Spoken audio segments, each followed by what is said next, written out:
Alright, good evening everybody. I think we're on the 24th episode of Cultist the Apostle Obsonate, and it's been a little bit since I've recorded a video, so I'm going to take a minute to review the position.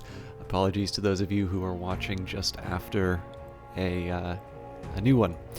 So we've got an icy atmosphere. The thing I want to worry about for this one will be if it, I think I've got about 2 minutes before this decays into dread.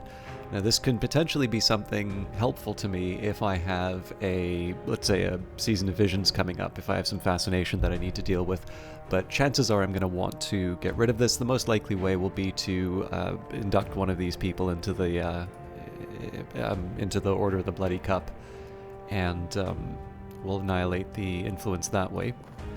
We are sick. My illness has come for me. If I survive, I must taste the blood of our delight, and soon, which I believe we're currently doing. Ah, yes, actually, this makes sense. So I'll get some fascination. The dream at the end. I consume the little vial of blood, lie back, close my eyes. Tomorrow I will be stronger. So we're going to get some fascination off of restoring our blood. But of course, that fascination is going to need to be mellowed either by the fleeting reminiscence or by the icy atmosphere. Looks like we got another vial of blood coming up as well, so I'll have a few options available to me for how I deal with that. It may make sense to deal with the fascination through the fleeting reminiscence, just get that off the table right away, and then we can get rid of the icy atmosphere through adding people to the cult, seeing as we're going to want to have these people inside of the cult anyway. We are exploring sites on the continent. I believe I made the mistake and got the Kuznetsov endowment a little early. We're still not quite ready to go out on these expeditions yet. I would like to have a little bit more money in reserve, and I have been taking advantage of Moorlands to pick up some more books. Speaking of which, we have a number that I can translate and read. Now, what I think I'm going to do is I'm going to rearrange the order of everything. So books that need to be translated will be dealt with later, and the ones that need to be the ones that I can read right away, I'll put up front. Again, I don't believe any of these wind up giving me any of my rituals, so we're still stuck for being able to summon help. As for the rest of it, I think we are ready to go. So the plan is going to be to try and accumulate knowledge and also accumulate some financial capital, although those are a little bit at odds with one another, seeing as I'll be using my funds to get some extra books. I believe I also have some staleness to deal with, which we'll see. The dream of the end. I am much recovered. More than that, I am sumptuous. The sclera of my eyes, the veins in my wrists are aswim with gorgeous serums. When the vitulation comes, I will be the centerpiece for our delight to prove their appetite and to enact the grail. Alright, so I do need to remember that I've got this sickness to deal with and the vitality, but we still have 36 seconds before that takes place. So let's get rid of the fascination right away. I tend to be of the opinion that you want to get rid of you want to get rid of things that will potentially end your run as soon as possible. Now, we were talking last broadcast about whether or not you want to, what's the best way to put this? Whether or not you want to deal with reputation through your heart followers or through just getting rid of the evidence. For me, basically, I've got a 1 in 3 chance of that notoriety being taken away instead of the mystique. So generally, the odds aren't always in favor of getting rid of the notoriety, and I do tend to use my talk verb for other things, so that's why I haven't been taking advantage of that right away. In the case of notoriety, that's really not a game ender the same way that damning evidence is. Whereas fascination can very quickly get out of hand, especially for me. It's one of these things that I don't struggle with, but it's definitely one that can catch me unawares. And so because I know that about myself, I tend to play a particular way. And as with all things, this is the story of Ike Upscribe. It's I'm making certain decisions in line with how I see this character going, as opposed to necessarily showing the optimal way to play the Apostle Obsonate. All right, so we've got Foreman House. We've still got more space on the continent, so let me just make sure. Right, we've already taken care of the Shires. It's the Forgotten Chronicles I want to explore, so we'll do that right now, seeing as we only have 1 funds, and I do want to make sure I make rent. Little wars, great intrigue, cryptic priesthoods, and mystic crimes, all past now. What traces did they leave?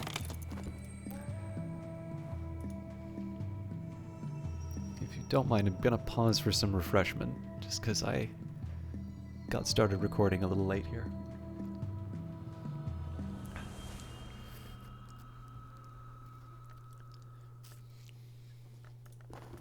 So we'll have another body inside of the cult, but given that this icy atmosphere is ticking down, I'll probably put... the question is, do I want Tristan or Victor? Well, we'll put Tristan in.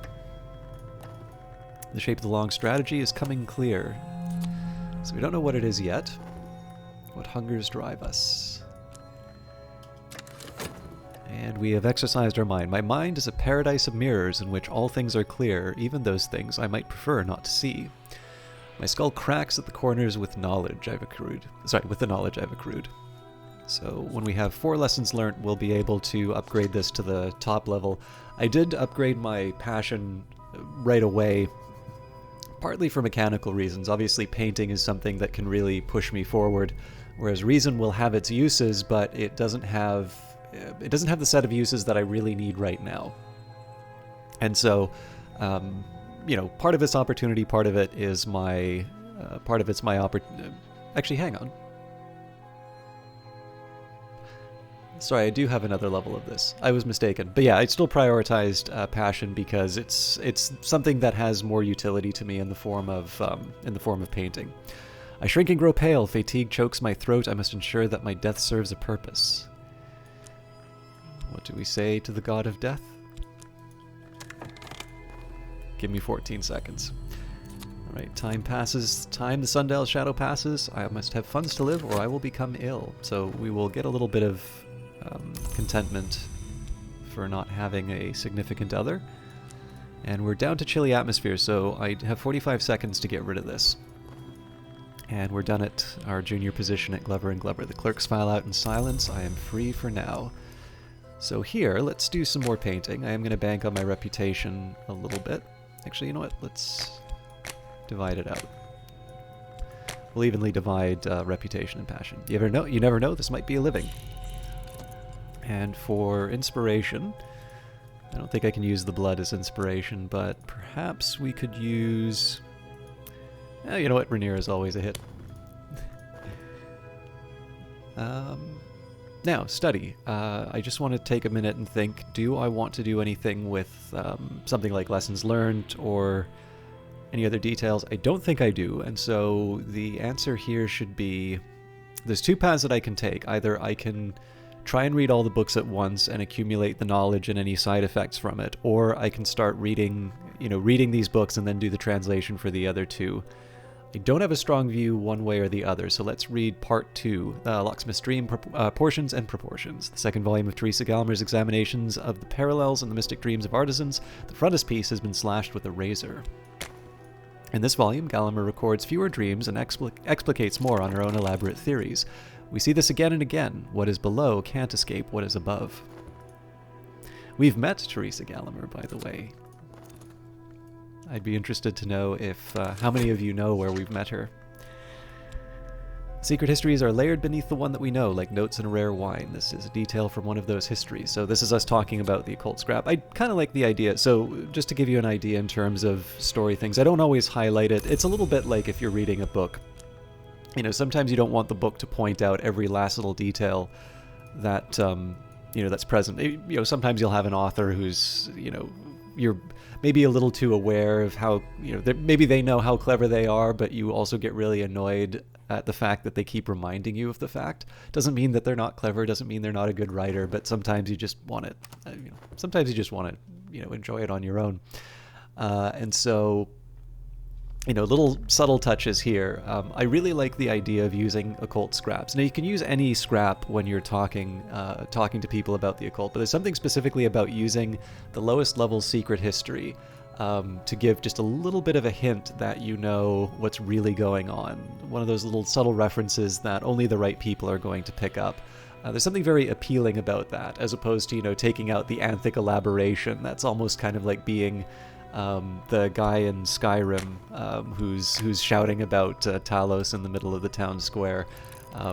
There's nothing wrong with that, and I think there is, maybe that's the next playthrough, to be someone who always turns it up to 11 when talking about the cult.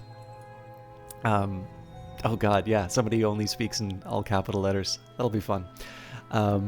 But I just really like this idea of the secret history as sort of being the primary vehicle through which the little hints are dropped, and then people get deeper and deeper into the cult as you continue to discuss these things.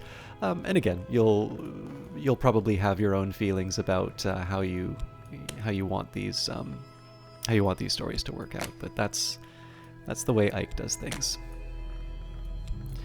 Right, so we've got Tristan. Tristan dislikes distraction. Tristan gets things done. This one is ready. Oh, actually, sorry, it says here, Long's plan revealed assault. Our enemy intends a direct attack of some kind this time. So, if we bring Forge or Edge, we should be fine. Let's send Eldridge to deal with the threat. And we found the Chateau Reveline. Again, we'll read the descriptions when we're ready to use them. Otherwise, I'll spend all my time working on that and nothing else. And I'm gonna risk my rent. Let's go to Moorlands and spend some money.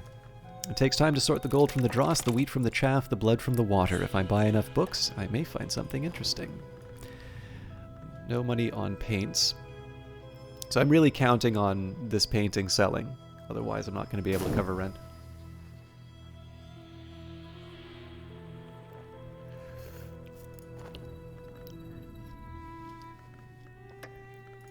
Just a reminder, the winter here was unnecessary. It was just to prevent me from getting dread. They will not forget the savor I have given them. So Tristan dislikes distraction. Tristan likes results. And then, of course, there's the question, do I want to take Tristan and upgrade them right away? Or do I want to hang on to the option later? I think at this point I still want to... It would be good for me to just fill out the ranks of the cult and be done with it so that I can use my talk verb for other things.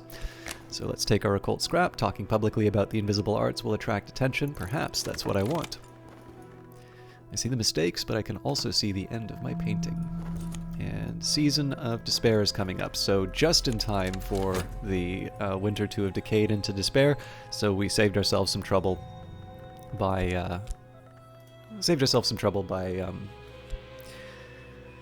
getting rid of that. I found something noteworthy: the Skeleton Songs, which is also, I believe, the name of the podcast that the developers run. Some days are better than others. Sometimes the sky is nothing like a filthy sheet. Sometimes the river runs clear.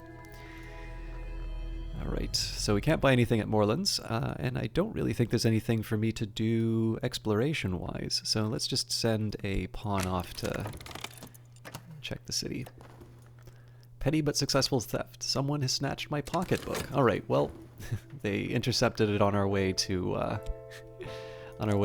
from the exhibition. My recent work is considered significant. I may yet earn a living from this, but nothing is certain.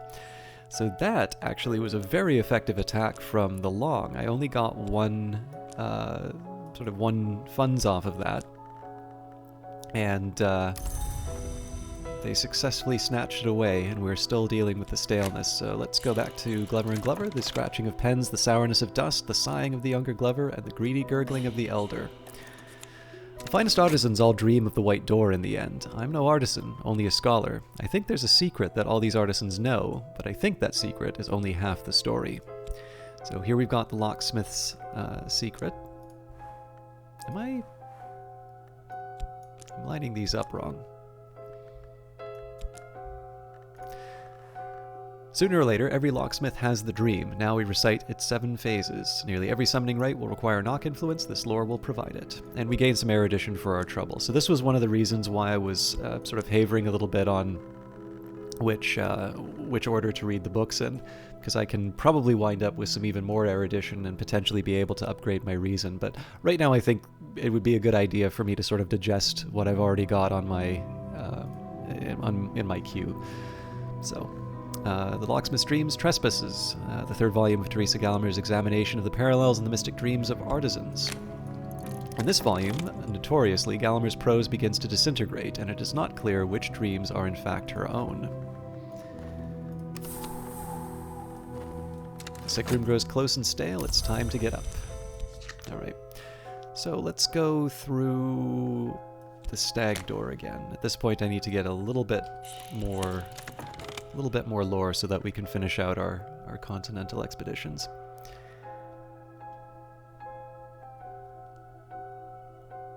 Now, the good news is, as far as the rent is concerned, I'm still going to have a full minute after this one gets consumed.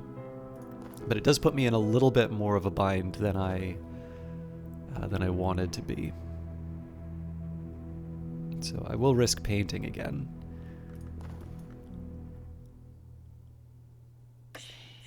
I found someone who may be a kindred spirit, but I'll need to win them over. Winning over an acquaintance requires your passion, which we've consumed, and we have a season of suspicion coming up, so there is a question as to whether or not I want this notoriety to decay or not. Right, the clerks file out in silence. I'm free for now.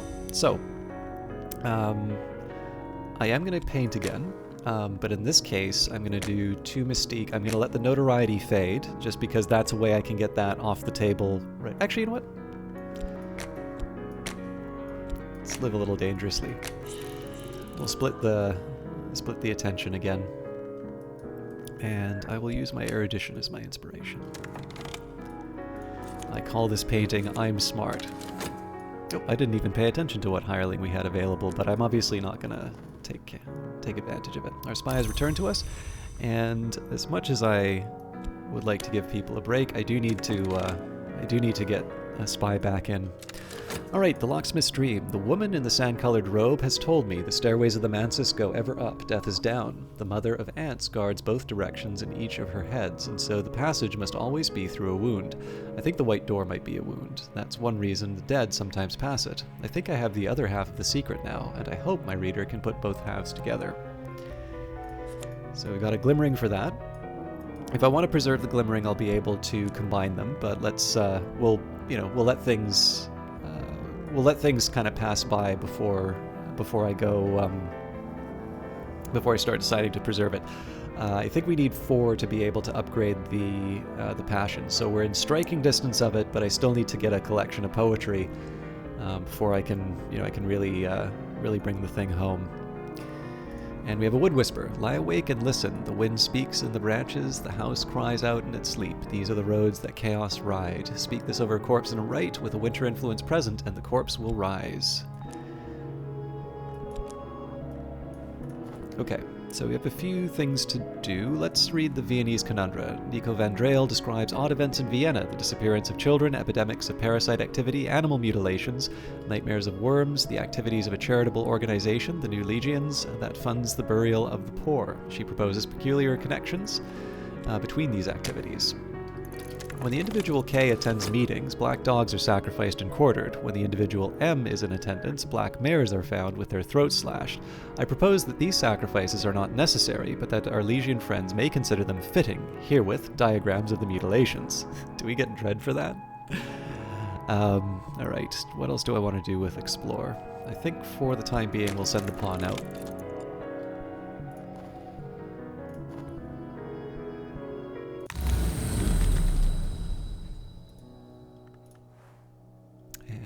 Forgotten Chronicle is what we'll use. A story of a city without a gate, of a queen who was not born, of a war which was not fought.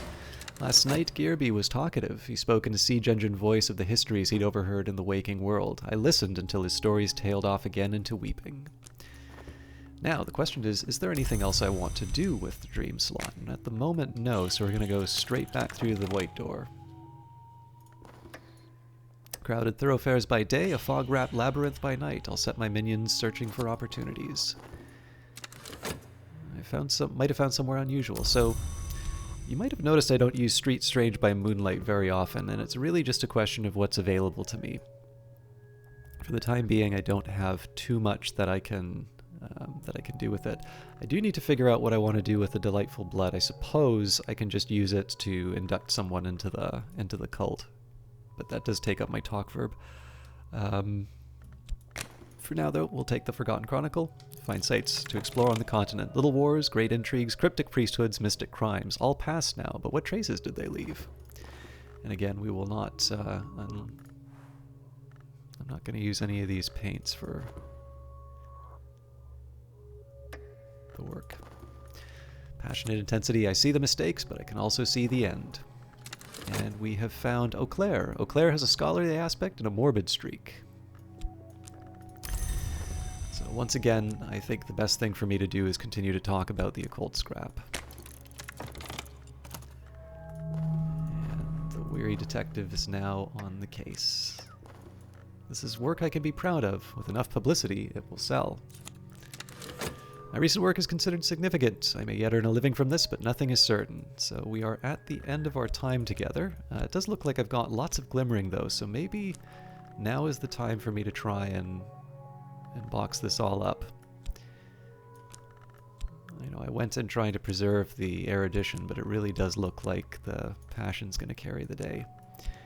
So we'll see whether or not our notoriety gets picked up. We've got, you know, a fraction of a second. We'll leave that as a cliffhanger for the next episode. But this was a very good day for pay. We're sitting on some extras. Given the fact that we may not need to worry about notoriety in future, this could bankroll our next trip to the continent. But for now, I will leave you in peace, and I will see you all on Friday for the next episode.